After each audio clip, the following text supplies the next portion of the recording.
In today's video, I am going to teach you how to add IDM extension in Google Chrome Full Guide. To begin, open Google Chrome on your computer. Make sure Chrome is fully loaded so you can follow each part without interruption.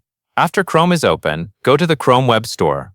This is where Chrome extensions are listed and managed, and it is the official place to search for browser add-ons. When the web store opens, click on the Extensions section. Next, use the search bar in the Chrome Web Store and type Free Download Manager. Enter the search clearly so the store can show the most relevant extension results. Look through the results carefully and find the extension that matches that name. Once you locate Free Download Manager, you can open its extension page to review the details. This gives you a chance to confirm that you are on the correct listing before moving forward. If you are following along to add IDM support in Chrome, searching in the Extensions section is the key part of the process shown here.